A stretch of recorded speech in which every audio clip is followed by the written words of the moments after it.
Hello everyone, welcome to my channel. Let's learn computer science.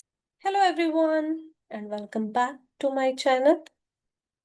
Today we are going to talk about factors affecting performance of a computer system. Imagine you're buying a new laptop. Which one would you choose? A laptop with a 4 gigahertz processor or a laptop with a 2 gigahertz processor? Most students immediately say the 4 gigahertz one because it's faster. But is that always true? Not necessarily. A computer's performance depends on several factors working together. Today, we are going to explore exactly what makes one computer perform better than another.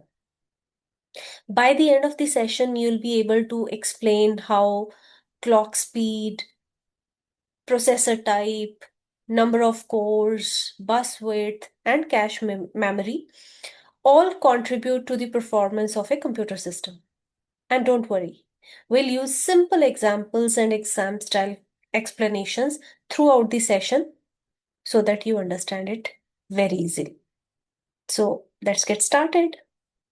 Also, remember when we say a computer is fast, we are referring to its performance.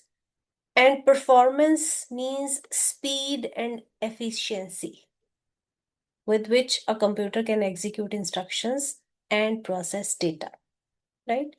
So let's talk about several factors that affect computer performance. First of all, let's talk about clock speed. Before we talk about speed, we need to understand something called the system clock. Think of the system clock as the conductor of an orchestra. Just as the conductor ensures every musician plays at the correct time, the system clock ensures that all computer operations happen in the correct sequence. The clock generates regular timing signals called clock pulses. These pulses synchronize all activities inside the CPU. Now, here is the important definition. Clock speed is the number of clock cycles completed every second. Clock speed is measured in hertz, megahertz, gigahertz, etc. For example, if a processor has a clock speed of 3.5 gigahertz, it performs approximately 3.5 billion clock cycles every second. That's an enormous number. So, what happens when clock speed increases? Well, more clock cycles occur every second. More clock cycles mean more opportunities for the CPU to execute instructions. And that means programs can run faster. Simple, right? But here is something examiners love asking. Does a higher clock speed always mean a faster computer? Answer is no. Imagine two students writing an exam. One student writes very quickly but keeps waiting for the next question paper. The other student writes slightly slower but always has the next question ready. Who finishes first? Possibly the second student.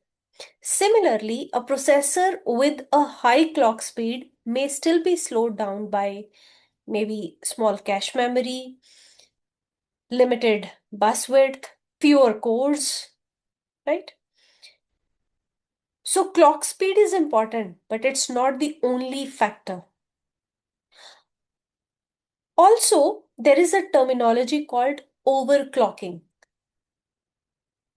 Some users they increase the processor's speed beyond its factory settings. This process is called overclocking. The advantage is obvious. The processor can execute more instructions every second, so faster processing. However, there are risks. CPU may generate excessive heat, consume more power, become unstable, crash frequently. So, overclocking can improve performance, but only if sufficient cooling and stability are maintained. Right? Remember this. Higher clock speed, more instructions processed per second, and performance is improved in a computer system. However, overclocking is not recommended. Now let's move to another important factor, the number of cores inside a processor. First, what exactly is a core? A core is an individual processing unit inside the CPU. Each core contains a control unit, an arithmetic logical unit, and registers. Modern CPUs, they often contain multiple cores. You can think of a core as a worker in a factory. A single core processor has one worker, dual core processor has two workers, a quad core has four workers, and so on. Now imagine you need to pack 100 boxes. Would one worker finish faster or four workers? Obviously, four workers, right? The same idea applies to the processors. Multiple cores allow tasks to be divided and processed simultaneously. This is known as parallel processing. For example, while one core is running a video editing application, another core can handle a web browser and another can manage background tasks. This leads to better multitasking, faster execution, improved responsiveness. But here is another exam trap. Does doubling the number of cores double the performance? Not always. Why? Because cores must communicate with each other, and some software cannot fully utilize all cores. Therefore, performance improves, but not necessarily in direct proportion to the number of cores. So, from exam point of view, remember, more cores allows more parallel processing, better multitasking, and improved performance. But remember, double cores does not mean double the performance. Okay. Let's talk about something students often find confusing, bus width. But don't worry, let's make it simple. Imagine a highway. If the highway has only one lane, fewer cars can travel at the same time, right? And if the highway has 8 lanes, many more cars can travel simultaneously. A bus works in a similar way. Bus width is the number of bits that can be transferred simultaneously. The wider the bus, the more information can move at once. There are two important buses we need to discuss: address bus width and data bus width. Address bus carries memory addresses. A wider address bus allows CPU to access more memory locations. For example, a 16-bit address bus can access 65,536 memory locations. A 32-bit address bus can access more than 4 billion memory locations. So increasing address bus width allows access to larger amounts of RAM, right? And if we talk about data bus width, data bus carries the actual data. A wider data bus allows more bits to be transferred during each operation. For example, a 64-bit data bus transfers twice as much data in one operation as a 32-bit data bus. You may also have heard the term word length. A word is a group of bits processed as a single unit by the CPU. Common word lengths are 16 bits, 32 bit, 64 bit. Ideally, data bus width is equals to word length. If the bus is smaller, then the word length multiple transfers are required, reducing the performance. From exam point of view, just remember, wider buses increase the amount of data and addresses that can be transferred, improving performance. Right? Now let's have a look at one of the biggest performance boosters in modern computers, cache memory.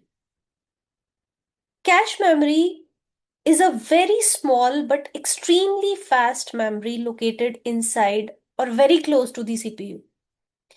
It stores frequently used data, instructions that the CPU is likely to need again. When the processor needs data, it follows these steps.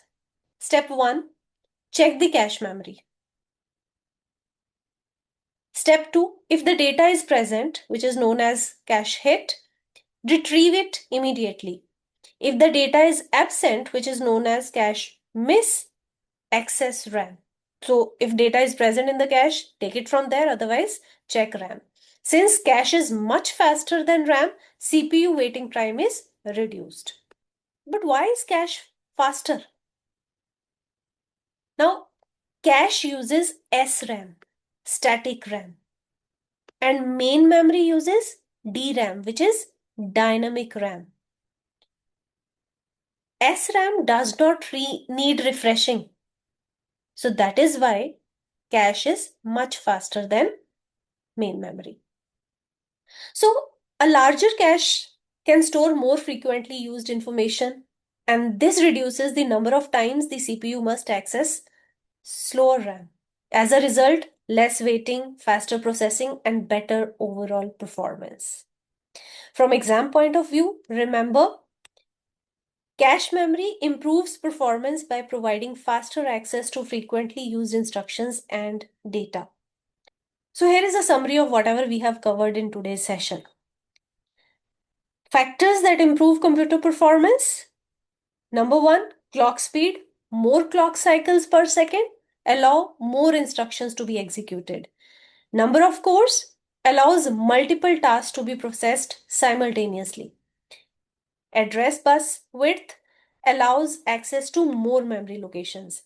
Data bus width transfers more data in each operation, and cache memory provides faster access to frequently used data and instructions.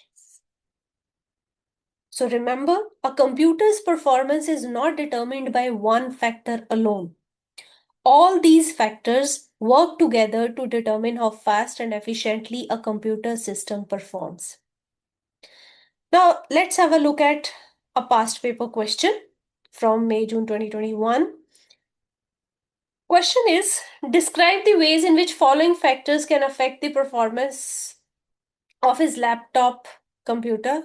Number 1, number of cores, and 2, clock speed. So we have just covered these pointers up there. Just pause the video, think about the answer, and I'm going to show you a marking scheme.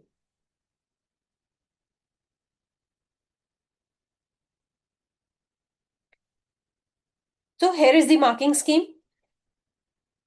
1 mark per bullet point. Okay, so number of cores. Each core processes 1 instruction per clock pulse. More multiple cores means that sequence of instructions can be split between them, and so more than 1 instruction is executed per clock pulse. Or you can also write more sequence of instructions can be run at the same time. So more cores decreases the time taken to complete the task. Clock speed. Each instruction is executed on a clock pulse. 1 FE cycle is run on each clock pulse. So the clock speed dictates the number of instructions that can be run per second. The faster the clock speed, more instructions can be run per second. So 4 marks question if you write at least 4 points in total. Okay. That's all for today. Thank you for watching. If you found this session helpful, don't forget to like, share, and subscribe to my YouTube channel, which is CS with SKS. I'll see you in the next video. Till then, take care. Bye-bye.